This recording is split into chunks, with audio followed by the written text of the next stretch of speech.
இன்றைக்கி beans egg வச்சு ஒரு ஹெல்த்தியான லஞ்ச் பாக்ஸ் ரெசிபி தான் பார்க்க போகிறோம். இதுக்கு ஒரு பேன் வச்சுட்டு ஒரு 3 டேபிள் ஸ்பூன் எண்ணெய் சேர்த்துங்க. அரை ஸ்பூன் கடுகு உளுந்து, அரை ஸ்பூன் சோம்பு, 3 பச்சை மிளகாய் கீறிட்டு சேர்த்துங்க. கொஞ்சமாக கருவேப்பிலை, 3 வெங்காயம் நல்லா பொடியாக கட் பண்ணிவிட்டு சேர்த்து நல்லா வதங்கி வரட்டும். இந்த அளவுக்கு வதங்க 1 ஸ்பூன் மட்டுமே இஞ்சி பூண்டு விழுது சேர்த்து நல்லா வதக்கி விடுங்க. இது வதங்கந்தமே இதோட 1 ஸ்பூன் சில்லி பவுடர், 1 ஸ்பூன் தனியாத்தூள், அரை ஸ்பூன் கரம் மசாலா, அரை ஸ்பூன் சீரகத்தூள், 4 ஸ்பூன் மஞ்சள் தூள் சேர்த்து நல்லா வதக்கி விடுங்க. இது நல்லா ஸ்மெல் போனதும் இப்போ ஒரு பெரிய தக்காளியாக சேர்த்து நல்லா வதக்கி விடுங்க. இப்போ இதோட 300 கிராம் பொடியாக கட் பண்ண பீன்ஸ் தேவையான அளவு உப்பு சேர்த்துட்டு நல்லா வதக்கி விடுங்க. இது ஒரு 3 நிமிஷத்துக்கு நல்லா வதங்கி வந்தது. கொஞ்சமாக தண்ணி சேர்த்துட்டு ஒரு 4லேருந்து 5 நிமிஷத்துக்கு மீடியம் ஃப்ளேம்லேயே வேகட்டும். ஒரு பவுலில் 5 முட்டை, தேவையான அளவு உப்பு, அரை ஸ்பூன் மிளகுத்தூள், கொஞ்சமாக மஞ்சள் தூள் சேர்த்து நல்லா மிக்ஸ் பண்ணி வச்சுங்க.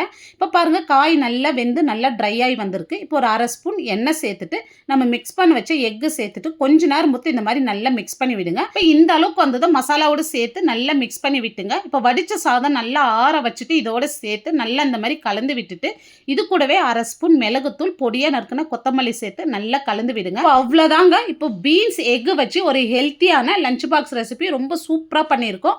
இந்த வீடியோ டீட்டெயிலாக அளவுகளோடு பார்க்கணுன்னா இந்த ப்ளே பட்டனை கிளிக் பண்ணி பாருங்கள். இந்த வீடியோ பிடிச்சிருந்தால் லைக் பண்ணிட்டு சப்ஸ்கிரைப் பண்ணிடுங்க.